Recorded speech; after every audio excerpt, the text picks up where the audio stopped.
விஜயை பொறுத்த வரைக்கும் சிம்பிள்ங்கிறது ஒரு விஷயமே இல்லை சார். விஜய் தான் விஷயமே.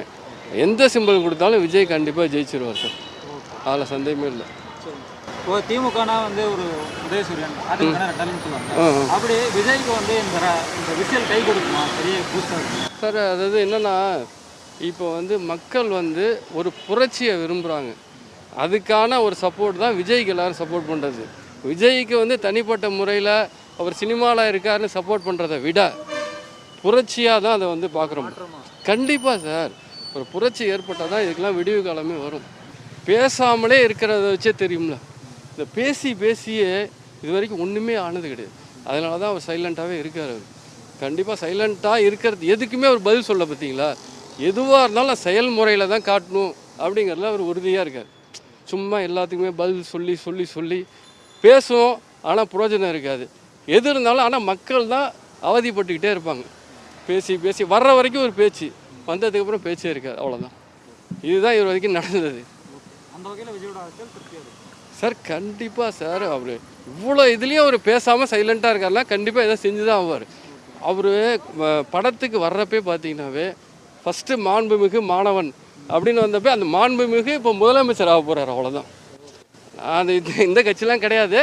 கண்டிப்பாக அதுக்கான அவர் வந்து படத்தில் நடிக்க வந்ததுமே அவர் சிரிப்புங்கிற ஒரு இதே விட்டுட்டார் சார். ஃபஸ்ட்டு 2 படத்தில் பார்த்தீங்கன்னா நல்லா சிரிச்சிட்டு நல்லா இதாக இருந்தார். அதுக்கப்புறம் அவர் தாட் ஃபுல்லுமே மக்களுக்கு எதாவது செய்யணும் அப்படிங்கிறத நோக்கி தான் இருக்குது. அதனால தான் அவர் இந்த அளவுக்கு ஒரு இறுக்கமான ஒரு இதில் இருக்கார். விஜயை பொறுத்த வரைக்கும் சிம்பிள்ங்கிறது ஒரு விஷயமே இல்லை சார். விஜய் தான் விஷயமே. எந்த சிம்பிள் கொடுத்தாலும் விஜய் கண்டிப்பாக ஜெயிச்சிருவார் சார். அதில் சந்தேகமே இல்லை. இப்போ திமுகனா வந்து ஒரு உதயசூரியன் அதுக்கு ரெட்டலைன்னு சொல்லுவாங்க. அப்படி விஜய்க்கு வந்து இந்த விஷயம் கை கொடுக்குமா? பெரிய பூஸ்டாக இருக்கும் சார். அதாவது என்னென்னா, இப்போ வந்து மக்கள் வந்து ஒரு புரட்சியை விரும்புகிறாங்க. அதுக்கான ஒரு சப்போர்ட் தான் விஜய்க்கு எல்லோரும் சப்போர்ட் பண்ணுறது.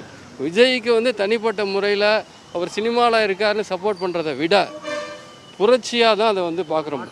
கண்டிப்பாக சார். ஒரு புரட்சி ஏற்பட்டால் தான் இதுக்கெல்லாம் விடிவு காலமே வரும். பேசாமலே இருக்கிறத வச்சே தெரியும்ல. இந்த பேசியே இது வரைக்கும் ஒன்றுமே ஆனது கிடையாது. அதனால தான் அவர் சைலண்ட்டாகவே இருக்கார். அவர் கண்டிப்பாக சைலண்ட்டாக இருக்கிறது எதுக்குமே அவர் பதில் சொல்ல பார்த்தீங்களா. எதுவாக இருந்தாலும் செயல்முறையில் தான் காட்டணும் அப்படிங்கிறதுல அவர் உறுதியாக இருக்கார். சும்மா எல்லாத்துக்குமே பதில் சொல்லி பேசுவோம், ஆனால் பிரயோஜனம் இருக்காது. எது இருந்தாலும் ஆனால் மக்கள் தான் அவதிப்பட்டுக்கிட்டே இருப்பாங்க. பேசி வர்ற வரைக்கும் ஒரு பேச்சு, வந்ததுக்கப்புறம் பேச்சே இருக்காது. அவ்வளோதான். இதுதான் இவர் வரைக்கும் நடந்தது. அந்த வகையில் விஜயோட சார் கண்டிப்பாக சார். அவர் இவ்வளோ இதுலேயும் அவர் பேசாமல் சைலண்ட்டாக இருக்காருலாம் கண்டிப்பாக எதாவது செஞ்சு தான் ஆவார். அவர் படத்துக்கு வர்றப்பே பார்த்தீங்கன்னா